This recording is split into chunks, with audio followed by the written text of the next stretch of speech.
Alright, so this is what we have to work with here. This is the, south side of the house.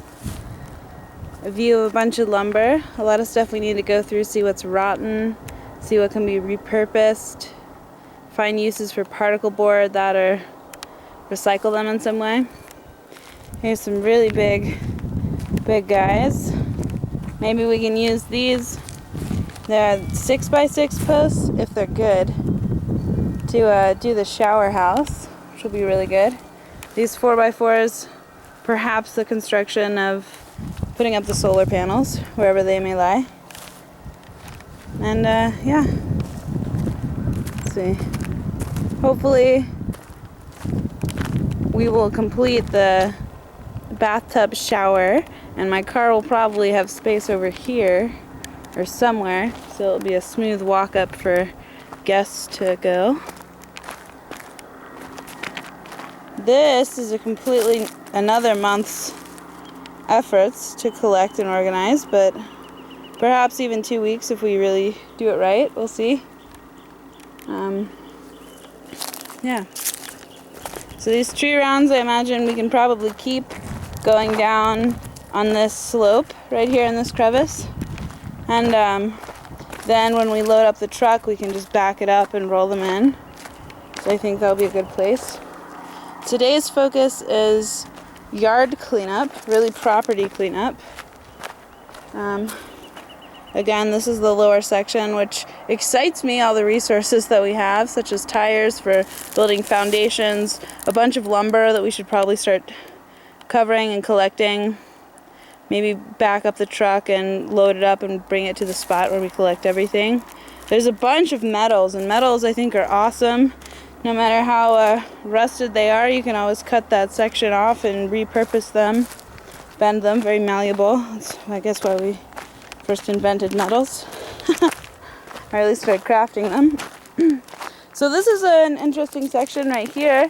It's highly eroded because of, I think, whatever they cleared path for the tree toilet. This is the looking up at the tree toilet. That they took out all of the plants that were here, which hold the soil together. So I think that it's just, with water, eroded a lot quicker than the rest of the bank. So this is something that we need ideas about, which is cool.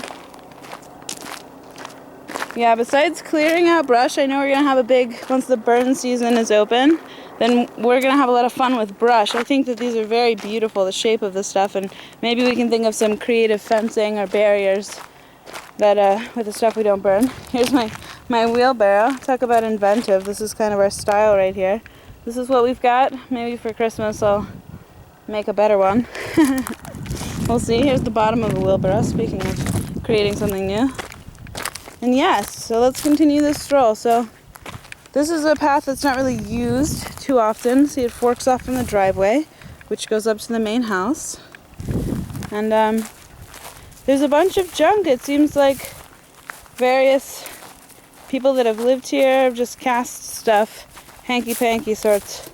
And it's my job to kind of find all that and prevent it from happening again. See, I see purpose here.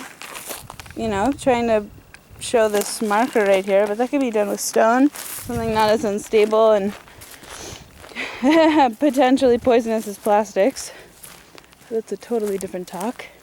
So if we look up here, I don't know if we can see, let's zoom in. There's the wheelbarrow. So this is going to be where the outdoor kitchen is. It's lovely how this hill provides a little bit of privacy. I like keeping this bare, and perhaps a little bit of cleanup of this brush, but it will, you know, all in all go down to the soil. So this is a lovely, lovely oak tree. I think that this space could definitely be used.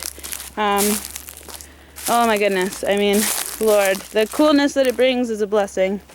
That is very true. This is a bunch of lumber that I found, just, of course, you know, laying on the side.